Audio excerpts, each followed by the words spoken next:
Well, welcome back, everyone. Great to see you, Ariel, and awesome to see you, Sal. It's been really fun to hang out with you in London over the past few months.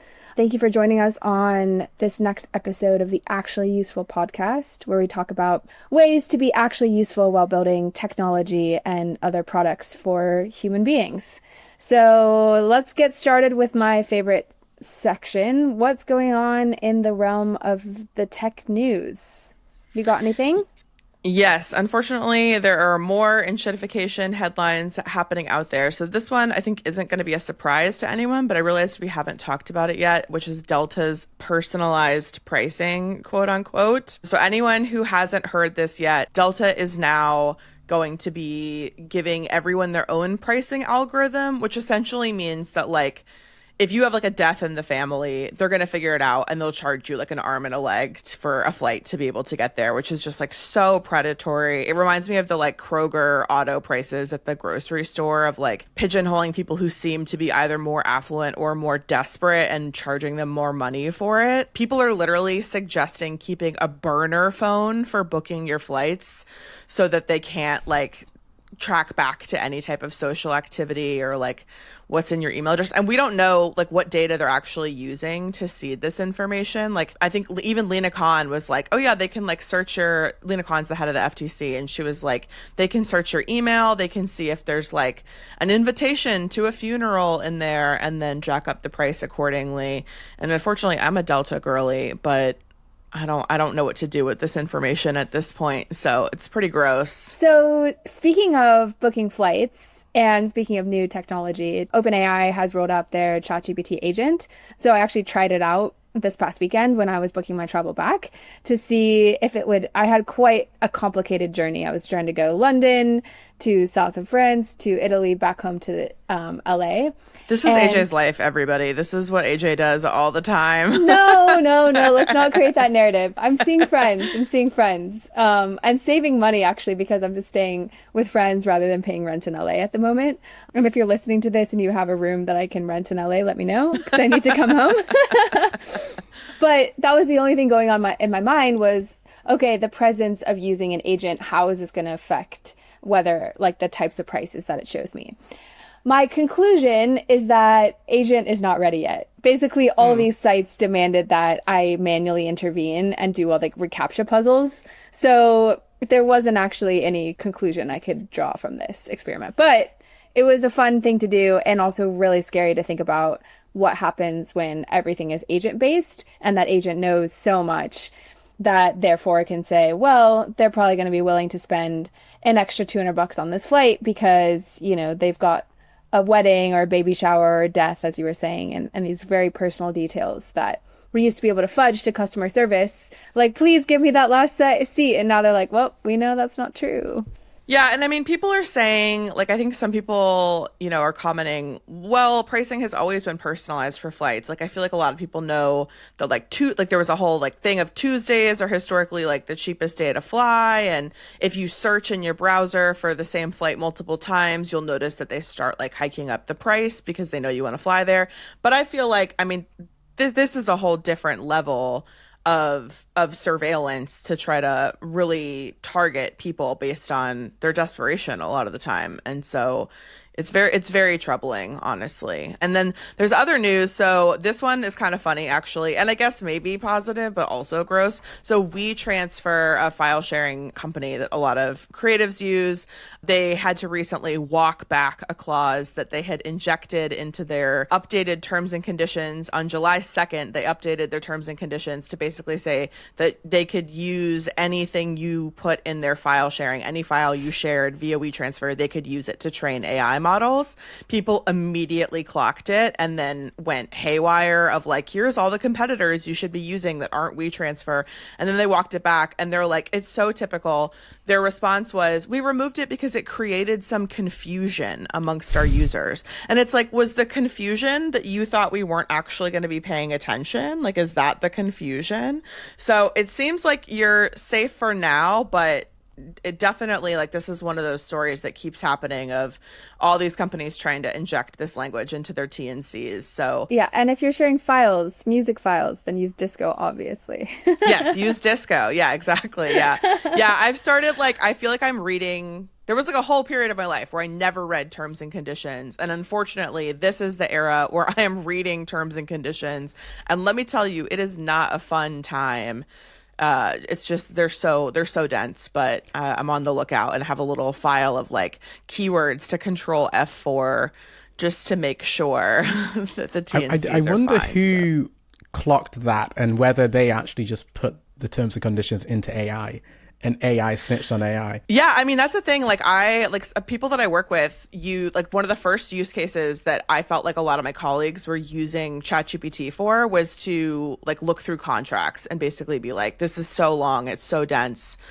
I'm looking for these types of red flags. Can you like tell me if those are in here? So almost certainly, I feel like somebody did use AI to search it. I did that with the contract. I was like, can I get a dog? They're like, no, you cannot get a dog. I was like, oh no, Oh no, you can't how get about a cat? dog. No pets. Yeah, but Wow. yeah, I didn't read it. I just put it through GPT and signed on the dotted line. But yeah, it's super interesting. Well, now that we've learned that you're moving, Sal, will you tell us about yourself? This is our lovely guest, everybody. Sal, give us a quick summary of your background and your career so far. Have a really interesting background. So tell us about like your projects, your skills, your specialties. Let the people know who you are. Yeah, gosh, yeah. I think my background is, yeah, it's complicated, but maybe what makes me me, maybe, and how I can connect some dots that maybe other people don't see. So I'm a British Nigerian. So I was born in the UK in a place called Lancaster, which is in the northwest of the UK, very small town. Interestingly, was I think one of like 4 black people growing up in this very interesting part of the country. Born to a Muslim household, northern Nigerian. My dad moved to the Middle East when I was growing up. So we spent a lot of time in Tunisia, Bahrain, Saudi Arabia. Then went to university in Newcastle and then ended up doing my master's, half of it in China. So sort of always kind of been on the road a little bit. Yeah, after China, I went to work, did the graduate scheme at Telefonica O2. So Telefonica's one of Spain's largest companies. They're basically the AT&T of Europe, basically. I think 10% of all internet traffic goes through Telefonica's pipes at some point. They're huge in Latin America as well. Yeah, so ended up there, then had a bit of a Spanish affair connection, obviously working for a big Spanish company, which is really fun. And You had an affair. a Spanish affair. No. So I'm just doing that for the soundbite. right? Yeah, so yeah, I've always had like a very interesting mix of like what makes the world interesting from different people. And during my time at Telefonica, I was doing sort of telco partnerships, which is super interesting, weirdly. Like it wouldn't sound that interesting, but if you think that everybody needs a phone in a country and there's only ever maybe 3 or 4 main players, so you split the whole nation up by 3 or 4 players. So when it comes to doing partnerships, everybody wants to partner with these type of companies because they have such reach. So I ended up learning a lot about a lot of different types of companies, whether they were ePOS solutions or coupons at your local Walmart or whatever. Like everyone wants to sort of plug into the telco ecosystem. And then I ended up working at Google. So I looked after tech partnerships in the UK and Ireland. So we're building a lot of the integrations to help people do online advertising. And it was a really interesting one because I think you look at a company like Google, you've got a really weird dichotomy, right? You've got what is essentially maybe at the time 80% of the world's AI talent working on optimizing ads. And it was quite interesting. But at the same time, we were building solutions for SMBs to grow.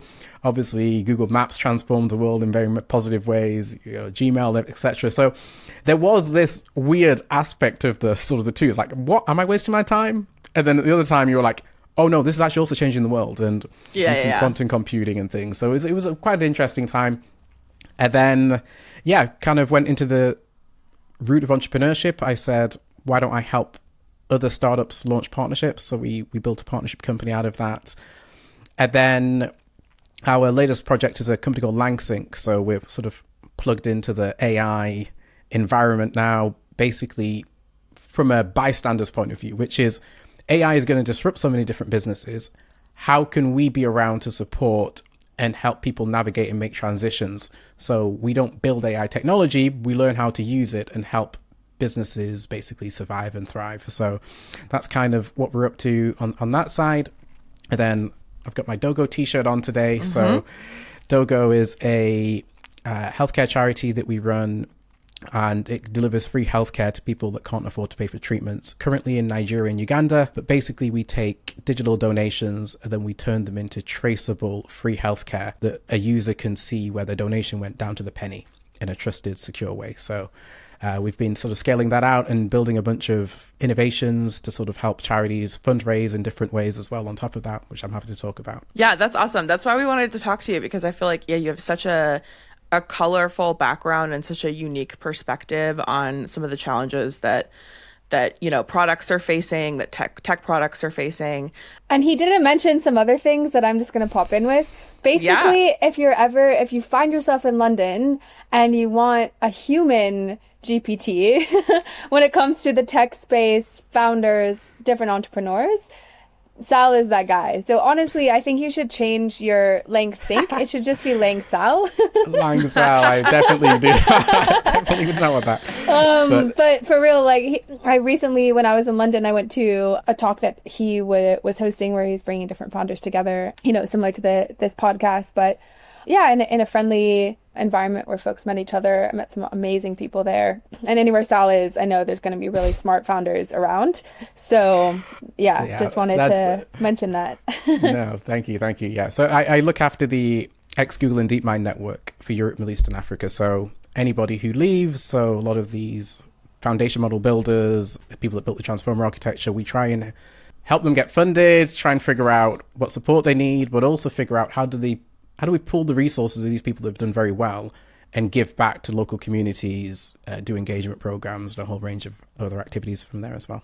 Yeah, so let's get into some AI questions. Our last episode, we talked about some of the skepticism around AI. I know that Josh and I are in particular quite skeptical about a lot of aspects, but that's why I think it's great to have you in this conversation. And as you mentioned, you're thinking sort of forward to say, okay, we know it's happening. At this point, it's sort of inevitable. How can businesses not get left behind in that process? How can they continue to understand and leverage some of these tools in a way that is, finding balance between the business and the user? So of all the AI tools that you could have done, obviously you're very smart, you're very experienced. I'm not at all shocked that you went into this bleeding edge technology, but of all the tools that you could have built and worked on, why did you choose LangSync? Why was that the use case that you wanted to go after?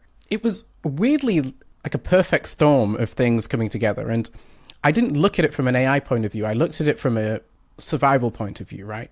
So LangSync basically is a LLMO company, so large language model optimization. And put simply, all we do is help companies that are losing traffic get them back from the GPTs. So by 2028, half of all searches will start in the GPTs. As you talked about, agents aren't ready. They're going to be ready pretty soon. We've got things coming out now that are changing the browser landscape. So companies like Dia, companies like Comet from Perplexity are building whole new browsers that bypass the whole sort of interface of talking to a GPT. The GPT is always in there. So if that's the world we're going to live in, everything is going to change. So if you're a business that gets most of your traffic from the internet, you're going to lose half of it by 2028. You're already losing a lot now, and it's not very clear what you do to get it back. And traffic is something everybody needs. It's not like partnerships would be yeah, okay, I might do some partnerships, but I got some great direct business. How it's different to sort of the first SEO revolution is people didn't have all their chips backed into the internet when SEO came around, right? You were building as it was sort of evolving. I got more traffic now. Oh, I can get a little bit more. Everybody is now holding the same bag. And if it's going to get chopped in half, there's going to be a lot of businesses that need that support, and not just sort of corporate businesses, but, your florist down the road or your local takeaway restaurant that relies on these funnels to basically fuel their whole business. How can we learn how these models work and basically help people figure it out? So that was really the thing for me. And then, it suited my skill set. Obviously, I built some of the ad systems at Google in terms of these partnerships. And I figured, well, we know how these things kind of work, and we know probably how to unravel them. And then obviously from the Zoogla network stuff, I have quite close relationships with people building the models or doing the post-training or doing the pre-training.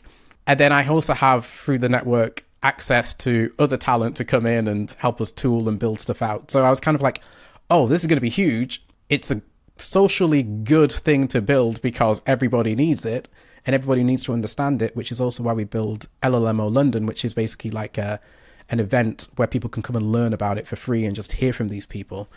And yeah, it seemed like a lot of fun. So I was like, it's in the AI space, but we're not building anything disruptive. We're not doing anything weird. I don't have to make any real moral compromises around things.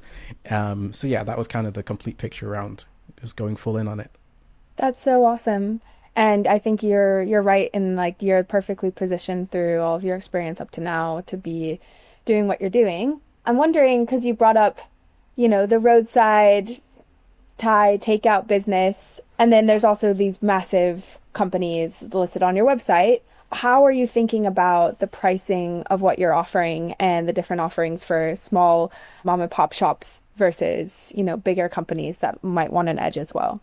I think a lot of it's got to be from partnerships and education. So if you think about how most of these businesses came online anyway, right? It was, oh, Shopify have now done something that can give me access to all of this technology, or SumUp or Square have come in and now I can just offer payments. And, O2 have done a deal with this other company and now all of a sudden I can get my broadband set up. Like, in order to do anything that distributed, you have to sort of lean into the partnership. So if we can figure out, I don't know, whether we do a deal with someone like a Wix and put LLMO techniques into their platform so any SMB can have access to it, that would be a great move for me. And then on the other side is just advocating, coming on podcasts like this and actually telling people like, hey, wake up, like things are changing quickly, but also things are also going to change maybe for good for you guys. And, people might want to be out in the street more and engage in the high street more and actually just look for the right answers of where can I find my tribe, my community. So yeah, I think just both of those things, the partnerships and the education, are super important. So you mentioned that you have this LLMO network where you help people understand sort of like what LLM means for them and for their businesses. And you have all these connections to people who are building AI models. What do you think, like as a person who sits in the bridge in between these two sides of this ecosystem, what do you feel like AI founders and AI developers have in terms of a responsibility towards like building trust around AI, making sure people don't feel skeptical of it? What do you advise them to say in terms of that understanding? It's a really interesting one for me because I'm almost a little bit like uncle in a weird way, right? Where I'm trying to give them advice. A lot of these companies come to me before they've even raised any funding and talk to me about their idea and da-da-da. And I do think that some people don't want to see it and some people just can't see it. I think there's a balance between the two of there's a little bit of a delusion where not only do I worry about how people are sort of thinking about safety and things for their end customers, I also worry about how some of these companies that are particularly in the middle are worrying about their own viability and their own sustainability. But yeah, there is a danger because if you're building like hardcore models and you're at the bleeding edge of the frontier stuff, it's really hard to do. But most of the other things you're building, somebody else could build in a week. And if they're willing to take shortcuts that you're not, they'll also get the virality, right? Like, it almost seems like it's cool to be the bad boy in the thing. Oh, Grok made all these mistakes, ha ha ha ha ha. Or Cluely got kicked out of Colombia for cheating, ha ha ha ha ha. Like, I'm going to use those ones. Like, I think, we're rewarding the wrong behavior. And I think, I watched a really good interview with Dario from Anthropic talking about how frustrated he feels being called like the doomer. And I'm like, hold on, this person is built, he built like, a lot of the leading stuff at OpenAI before he left in safety. And now he's banging this issue of safety. And he's got the leading models that all the developers are using to code. And you're questioning the logic, it's just convenient to run after the money. Oh, it's like, oh, well, let's just worry about that later anyway. Yeah, I do worry about just because of the speed you have to run at to be viable. And I also get the pressure and concerns, right? You know, you can have a company like Anthropic that maybe do 5 billion revenue and they still need to raise money. So you constantly need to be banging on what is the frontier. And if you're not there, you're sort of left behind, right? It's almost a bit like a cycling peloton where once you've lost the wheel of somebody, you've got to work so much harder. And I think that's what we're probably doing now to people that are trying to be ethical and safe.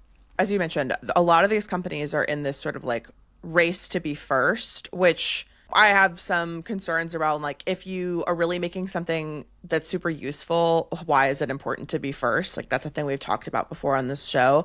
And as someone who understands this landscape really well, when you're looking at a product, when you're meeting a founder and you're having these conversations about their AI tools, what are the signals that you look for to separate between something that is like genuinely useful and an application of AI technology that is sustainable, that'll stick around, that has like long legs in terms of existing outside of this current boom, versus people who are just sort of jumping on a trend, or who are getting caught up in the hype and the urgency of making AI tools? And just to be clear, I don't even mean, like, I think even some of these big companies are like, some aspects of it are still getting caught up in this like urgency and hype. Obviously, these are like multi-layered companies, so there's different variables inside the way they run. But how do you separate the usefulness from the hype? Yeah, it's so interesting. And I think the long game is very different to what they're doing right now. So I think the reason why people want to be first is it aggregates. So getting there first can have a lock-in that's almost impossible to tear apart. So, you know, it's a little bit like how, you know, if you saw the Apple Intelligence deal, I thought that was a masterstroke. And not because it was actually a good partnership and it was useful and now I'm on my Mac getting all this value from it. It's what it did for their distribution. So ChatGPT at that point were around 250 million daily actives. Now they're at about 750 million. You know, why? Because they put themselves into 2.2 billion Apple devices. And now it's locked in to their email, it's locked into their notes. It's very hard to unravel that type of advantage. So you can build the usefulness later in terms of a lot of these things. So I think a lot of people like win the eyeballs and then figure everything else out later. And this is why actually all these companies, I kind of weirdly call, you know, you can argue like, are they building anything useful? I think the bigger question is, are they building anything sustainable?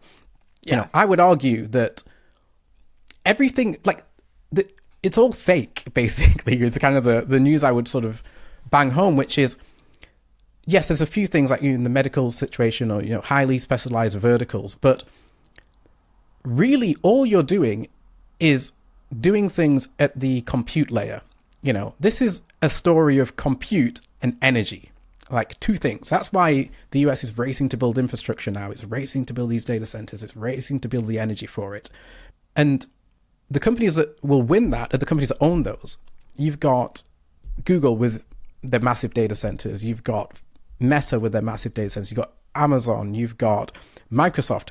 They own the AI, really. Like, if you're 11 Labs building on top of it and you've built this really cool specialized voice translation agent, like, the fact that that won't just be done, not even at Gemini level, but at Google Cloud level, automatically in the next 2 years is wild. Like, of course, when you reach AGI, it will be able to come up with any accent however fast you want. And I think this is actually why you're seeing ChatGPT do things like Project Stargate and spend hundreds of billions in the actual data centers, because they've realized, like, okay, yeah, this is useful now, but is it even sustainable?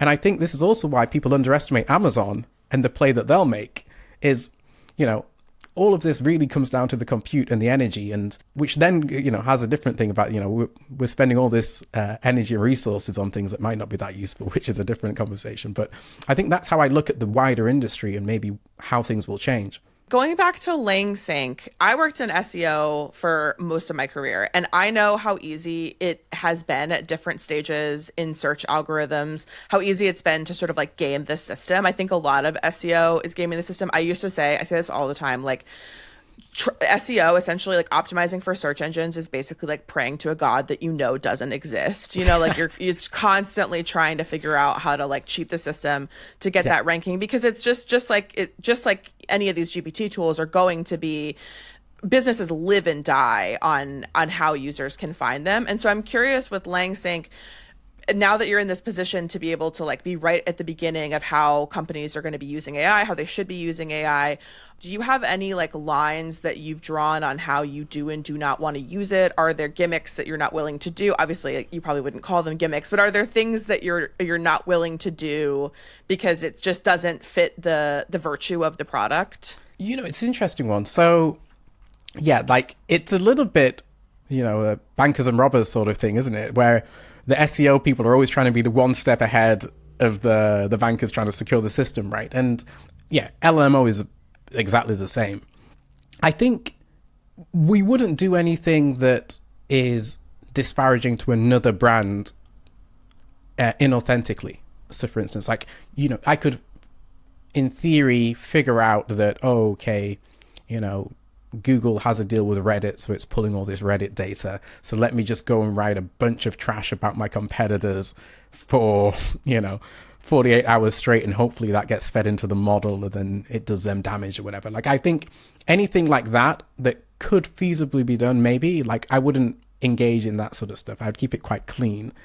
For me, it's about looking at whoever you're working with and looking at their unique benefits and trying to leverage those as much as possible. I think for me, the best thing that I talk about with LMO is it's resetting the rules. You know, when you're doing SEO, you've got this crawler that's going away in its very methodical way and scraping things and reading. And I say to people now that LLMO is multimodal. Like, it can watch, it can see authenticity. So if you're a small baker and you've got a great YouTube video about how to do this thing on the tutorial, it can look at it and say, I really like that, and that made a lot of sense, and I think those ingredients are very accessible for a lot of people, and you can suddenly be featured as its pick of the day almost, rather than the big entrenched, this is the big bakery in town, you've got to be the one featured. So I think it's a great equalizer, and it can, recreate the winners in a more equitable way.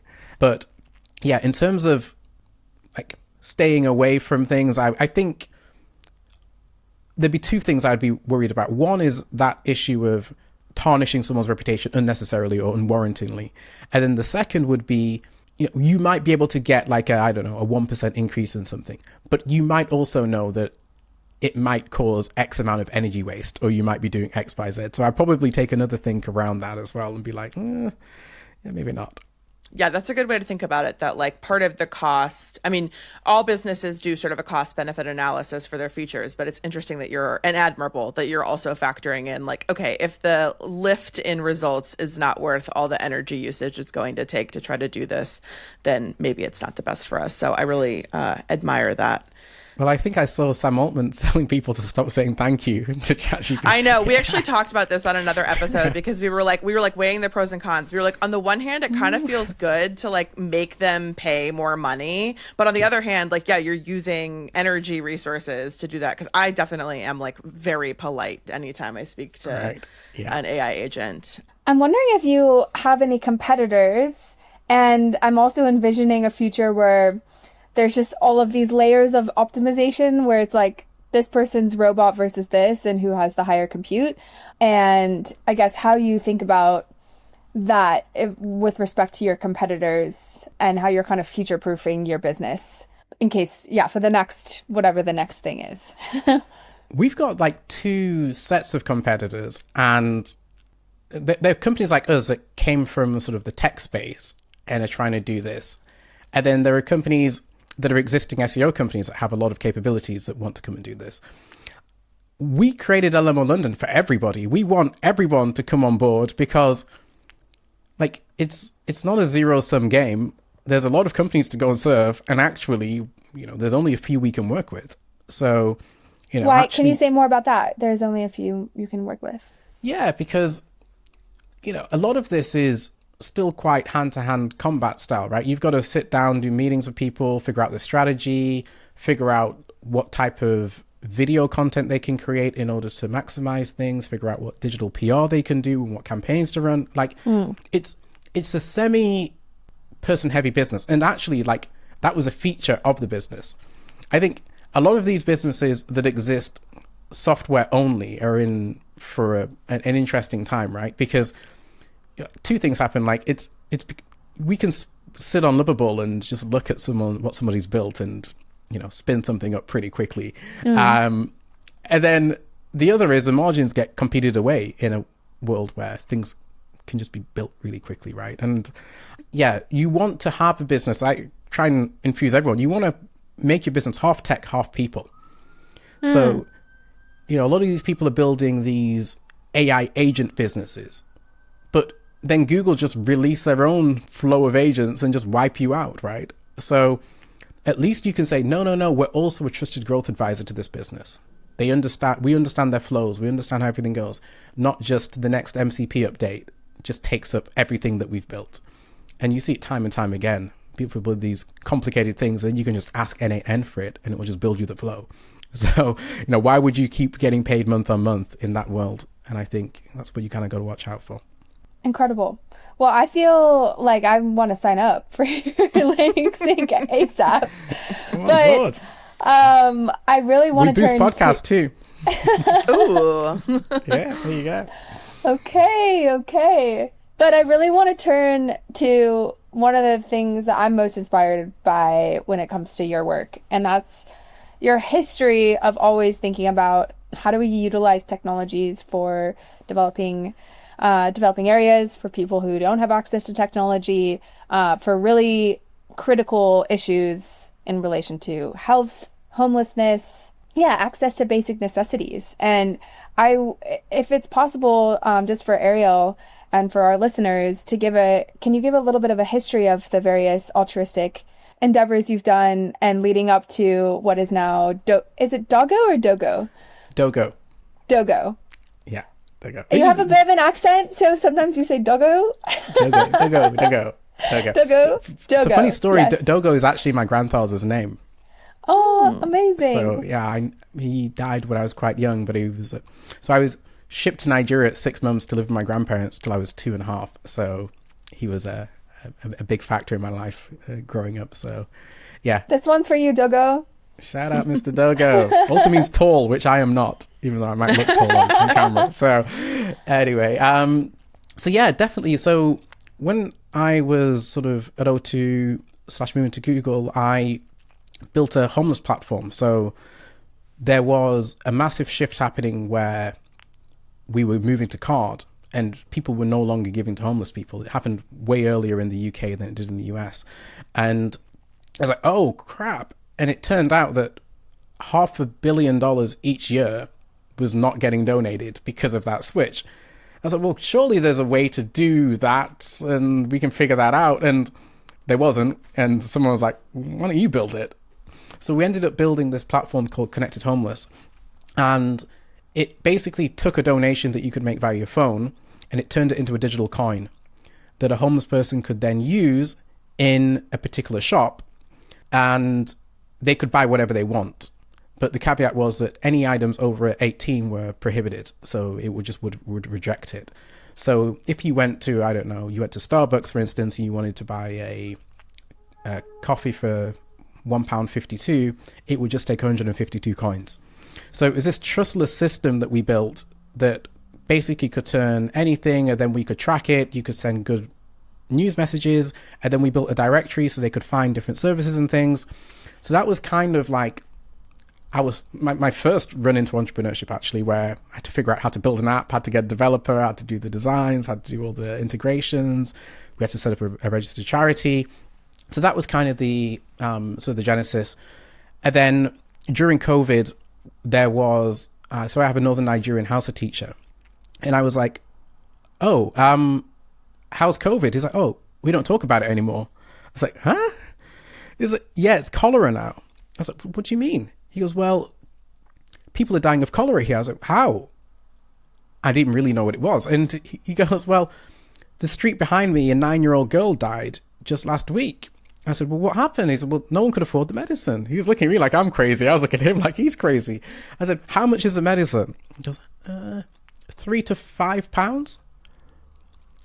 And I was like, whoa, whoa, whoa, whoa, whoa, whoa. And I flipped. I was like, why did you ring me? Da, da, da, da. But then when you realize, like, during COVID, a place that's already making $2 a day is maybe making $1 a day. You have 6, 7 children.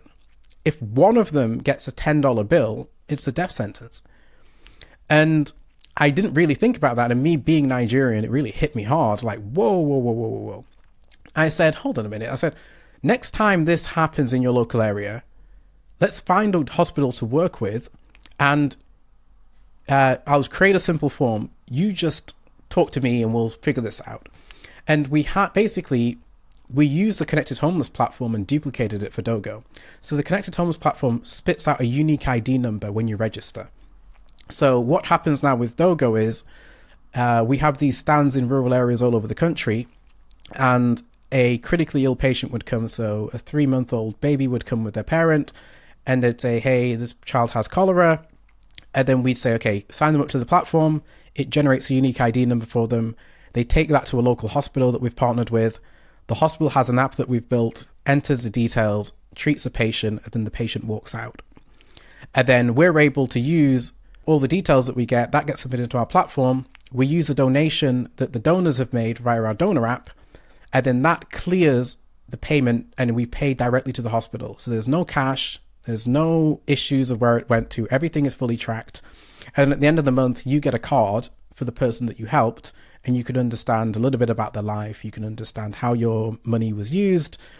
And that was kind of the genesis of that. And we've just created a social ad platform that I'll sort of talk about, which sort of helps people contribute in a different way without even having to donate. So that's kind of the concept of DOGO. Wait, tell us about that. Yeah, so the problem with DOGO is 100% of the money goes to the cases. It's fully tracked. So we actually have a problem the more users we get, because our operational costs go up. So we have to find more money. And I realized, hold on a minute, like I've built ad systems before. Like, what if I made an ad platform, but actually it was for social good? So if you think about the two people that need help, charities need money to function, and they're always grant writing. They're always asking for money, throwing galas. And you've got all these B Corp companies that are set up to do social good. It's in their mandate, right? I'm trying to make toothbrushes sustainable. I'm trying to create this new drink for mental wellness. I've created this new female menstruation pack. Like, all these companies need visibility. So I said, what if we built a widget into the DOGO app that said, watch a social ad? And you clicked, and then you could choose which ad you wanted to watch, and you could see the money that it would generate next to it as well. So let's say Ocean Bottle, for instance, have a new bottle that they got from recycling plastic by the ocean. You would go into the DOGO platform, you'd click watch an ad, you'd click the thing, it would pull up a 15-second video, and then it would go, great, you've just donated 50 cents to the charity. But that's a really interesting model, because one, like, that's great for Ocean Bottle because it's people who care already and they want to get in front of people that care. But it's also great for the charity because the more users you get, the more you grow, the more impact you can have. And actually, if you prompt your users well, you can actually have a system where you can actually understand your cost per acquisition per new user. So I could say, hey, I'm going to get Ariel for $3, but I know over the year I'm going to make $20. And that can kick off, if you do your marketing well, an infinite money loop to grow your charity. So we're putting this into the DOGO platform now, but the big vision has always been, how do we give this to someone like Médecins Sans Frontières, who has like 10 million people ready to go? And you can have it so it's like, it will nudge you with an email once every 2 weeks and say, hey, can you just make sure you pop in and watch the ads? Or, if people want to do it by WhatsApp, you can send a WhatsApp. But you can really sort of kick off this new model. We just need to get the inventory of the ads, and that's kind of what we've been working on in this launch. But yeah, we're going to try it with DOGO and see how far we can take it, but hopefully spin it out as a separate entity. Can you talk a bit about your users? Who are they? why are they coming to your platform? And it's amazing you're going to be hopefully engaging them more in the platform via this ad model. But yeah, how are you thinking about the users of DOGO and user acquisition? So the users of DOGO typically tend to be people of the diaspora from the countries that we're in.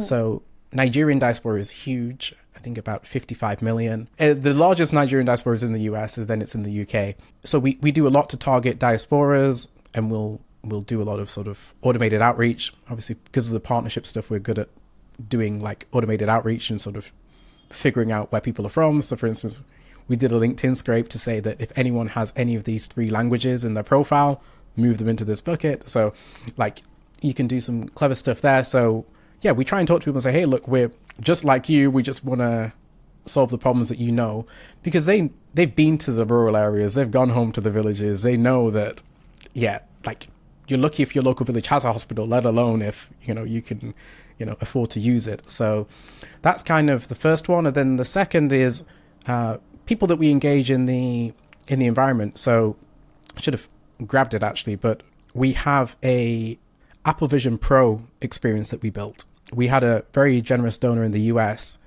family in the US, pay for us to get an Apple Vision Pro. And then we sent 360 cameras to Nigeria. And what we did is we filmed somebody, basically an actor, going from their street to going to the DOGO stand, to going to the hospital, to walking out. So you can put that headset on and in full 360, the full magic of the Apple Vision Pro, to get taken in that experience. And then we actually won a hackathon in San Francisco with this. We actually got a team together and they built the DOGO teleportation station. So you enter this station, you step on the pad like GTA 6, and then a big tornado sweeps you off. Whoa. And then when it arises, you enter Nigeria. It's really cool. So, that's awesome. Yeah, we take that on the road. Do we get to do it for being can we do it? For sure you can do it. For sure you can do it. Yeah, absolutely. I've always wanted to go to Nigeria. People are like, whoa, there's because you've got the rustling of the bikes in the background and the tuk-tuks, everything. It's pretty cool. Okay, so it sounds like with DOGO, you do have, a goal to have it reach scale at some point, like for it to be scalable in some way. Like it's going beyond just, we want to help a few users. You really have a vision for making this reach more people, have a bigger impact. What angle is your mission, would you say? Is it changing access to critical resources? Is it changing the way people think about how the global ecosystem works together? What would you say is the guiding mission in all these projects that DOGO is going after? I would say there's maybe 3 things that really interesting about DOGO. So the first thing is it's as much a data company as it is a healthcare company. And I mean that in a good data way, not healthcare data. Yeah. But what we have, basically every DOGO stand is a beacon. And it can understand disease prevalence. It can understand which hospitals are good for certain types of treatment. It can understand cost fluctuations in medicine. So it's kind of like, how do we take that to local councils, governments, and basically be like, hey, there's a cholera uptick in this area. No, I mean this kilometer. That is where it's going on, and use that information for good. The second bit is, how do we get this to as many countries that need it as possible? And hopefully this ad thing unlocks it for us, because the reluctance to do that is we have to set up the stands and run them, and we need to make more money. But actually, if we've got the ad stuff, because we can set up a new DOGO stand in about 3 weeks, anywhere around the world, pretty much. So, half of the world doesn't have free healthcare. How do we deliver that? But, the grand vision for me is what we've actually built is a matching platform. It's matching technology, which is why we're able to take it from Connected Homeless through to DOGO. And you can use that trustless system and matching technology to solve many issues. So for instance, children out of school. So Northern Nigeria has the highest number of girls out of school. And a lot of reason for that is actually the parents need them to work and earn money. During the 2000 Millennium Development Goals, there was actually a program called conditional cash transfers. So they would say, send your children to, so how much are you making then? Oh, the kid make $5 a month. I was like, right, we'll pay you 10 to send them to school. But of course, it fell through because there was no tracking system, no mechanism, right? But actually, if you had a very simple terminal at a school and said, hey, yep, Fatima's turned up today, great. Oh, she's got 80% attendance. You could feasibly, both of you could sponsor a child to go to school in northern Nigeria now. And all directly through the DOGO app. If they had great grades, they could send you them. You could get a notification to be like, hey, by the way, school's just reconvening. Everyone might have new shoes. Would you want to add $10? Like, you can solve many issues with the technology that we've got. And that doesn't have to be through us. If people want to come to us and say, hey, can we have this technology? Absolutely. Like, let's run with it. But how many things can we actually solve using this sort of mechanism? That's awesome. This is, I feel like so inspired now. I'm just like, oh, I should go build something that helps people. I wish every tech founder was Sal. Yeah. How do we just get you? Yeah, get everybody to feel inspired by you. Well, Sal, where can people find you? What would you like to promote? Where do you want them to follow you? How can they reach you? Yeah, I'd love to promote DOGO. So if you head to dogoapp.org, you'll find out more information about the charity. If you want to download the app, you can go to DOGO Health on your app stores and find that out. And yeah, if you just want to hang, walk through an idea, talk about anything we've talked about, the ad platform, or even LLMO stuff, yeah, find me on LinkedIn. Always happy to connect with anybody. And yeah, it'd be great to hear what everyone's up to. And we will link to that in our episode description as well, so everybody can go support DOGO. Should we go Falcon mode now? Can we hear your best Falcon impression, Sal? Yeah, Sal, you want to do a Falcon sound? I don't think I've ever heard a Falcon, but strong.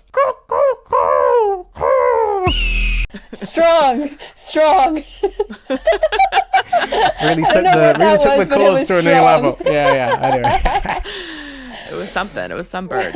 This is a really cute introduction to this Falcon Mode. By the way, Falcon Mode is our listener submitted segment where we take listeners' challenges around the web. We try to figure out how to make that idea more useful, feasible, and fundable. We talk about recommendations of products that already exist to solve that problem. Really cute introduction to this one. She says, hello, my name is Molly and I love your podcast. That's the first time that's happened. Does this exist? She asks. I work with a lot of different programs in my field, and finding answers to the specific questions and versions I'm using can be difficult in a simple Google search. I would love a program where I could search within or filter results based on the year of the program I'm using, specific functions, etc. Thank you. This is so funny. This is the second Falcon Mode in a row where the problem has been Google search does not work the way it's intended to work. Well, great thing we have a Zoogler on the call with us, and we've come great thing that circle. Google's about to become irrelevant also, Yeah, and it's going to be LMO optimization. So yes, we're full here. It's so funny too, just because this is such a like full circle problem of like how do you Google search the Google search basically. So I do have a couple suggestions. I did a little bit of thinking around this. I'm going to assume for the sake of this that Molly is a smart person and is choosing to not use generative AI. I also think this specific problem, in my experience, and as evidenced by like AJ's experience with agentic AI at the beginning of the episode, I think this problem is actually like not, I don't think that the AI tools we have, they're not there yet because they're trying to be succinct and they don't know how to be that specific with like the program information, the year, the version of the tool. So I don't even think AI would really be an option. Similar to our last Falcon Mode, there's a couple things here. You could build an extension.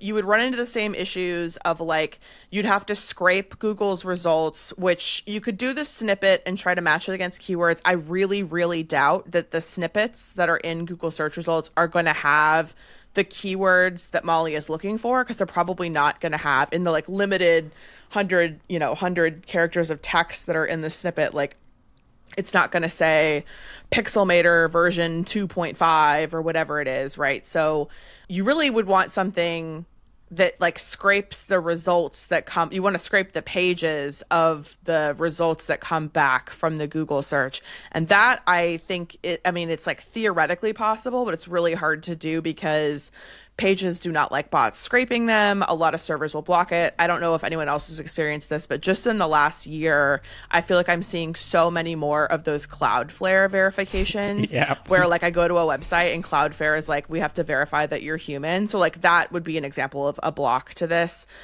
Our producer Josh wants everyone to know he would pay so much money to solve this problem. So you're in good company, Molly. So I feel like there's almost like two ways that this problem manifests itself, or like people try and solve this problem. So like, I think the first is you go to someone like Quora and you get like a list of answers, but those answers aren't done by the version. So you don't really know. It's not like John from Massachusetts said that he was using X version, so then you can like have any things. So it wouldn't be that accurate. I think maybe the only answer would be to almost go back full circle to what we're talking about at the beginning of the program, which is ingesting contracts. And, you know, we were doing some AI automation stuff for a overhead crane company, and they basically fix cranes. And you can imagine there's all these crane parts like that people swap out over time. You might have a crane for 25 years, and then you might take a shaft from one, and then you might take an engine from another. And there's all these like massive handbooks that are like 500, 1,000 pages long.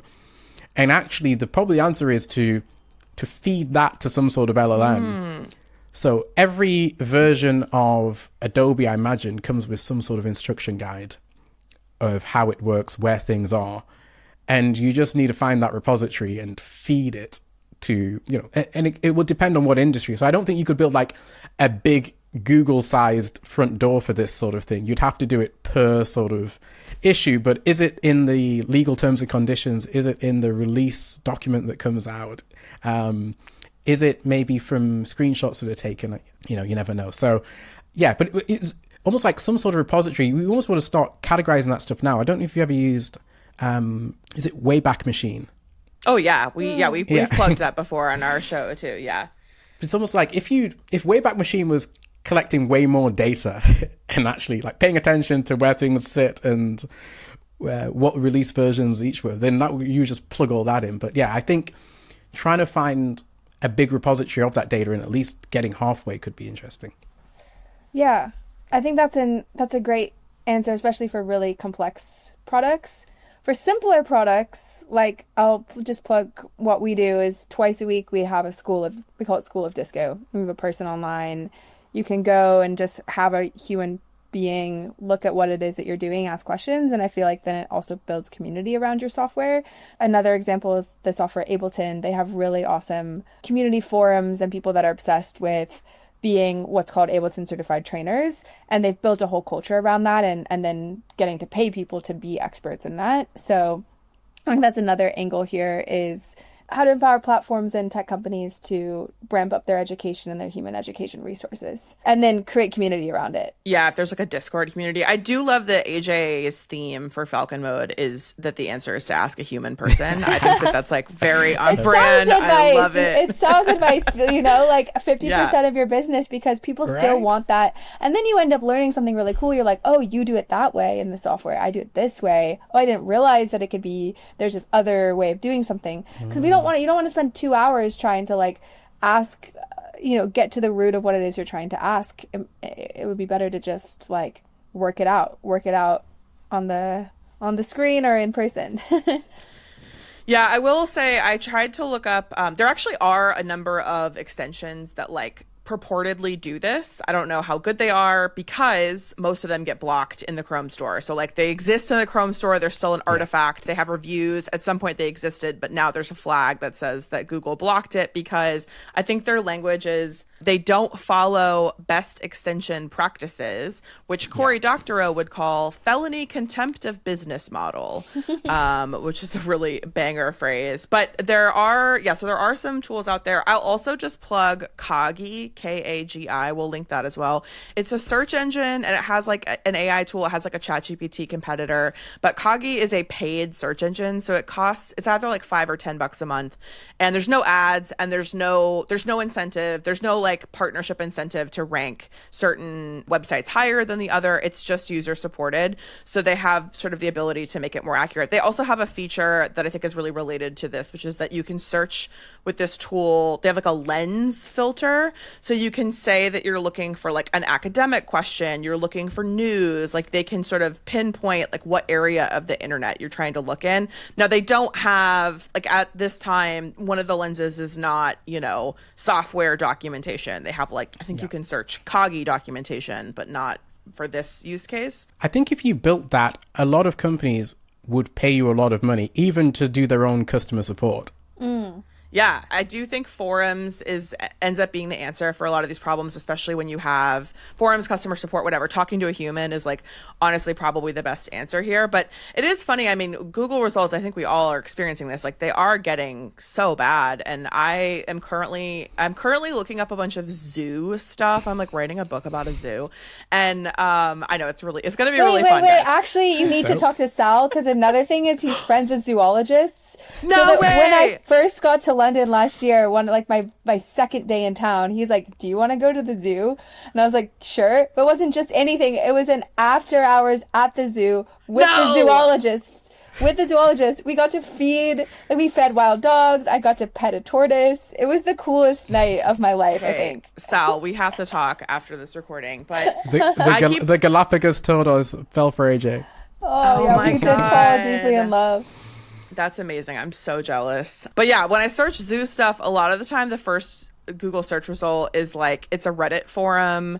It's like a Reddit post that is like kind of related, but like the first result, like the thing I'm clicking to is unrelated. And I have to like look at the like related Reddit posts. And then I find something that's like exactly what I'm looking for. So it begs the question, why did Google not give me, like it exists on Reddit. Why did you give me this Reddit post instead of a different Reddit post? And strange. And they've got the Reddit partnership, so I think they pay 75 million, is it? Yeah, to scrape. She seems very cheap for what they get. It's very cheap. Anyway. Spoken like a true partnerships person. Yeah, they should have brought me in. They should have. Yeah, I mean, I got that in my pocket. Well, I think crazy when you think about the AI spend. It's like it's $560 billion. We did it in our last episode. Yeah. Well, I think $560 billion. The Apple deal to feature in iPhones as a default browser for Google is, I think, like 20 billion. So yeah, to pay 75 seems like a good deal for. Yeah. Well, Sal, it has been amazing to chat with you today. Obviously, now I feel like we have to become best friends so that we can go to the zoo together as a little actually useful zoo time. Please, signed copy of the book, please. Yes, you absolutely. Yeah, this has been amazing. Really appreciate talking to you. Really appreciate all the great work that you're doing with DOGO and just like the perspective that you're bringing to all your work. And really glad to know you. So thank you so much. Thank you, everybody. Guys, we'll talk to you next time. Hey, Ariel. Thank you. Cheers. Actually Useful is part of the Industry Plant Podcast Network. It's co-hosted by Ariel Butters and AJ Weaver. It's executive produced and edited by Josh Stratton Carlson. If you like the show, please consider subscribing to our Substack or YouTube at Actually Useful Pod, or give us a follow on most social media platforms.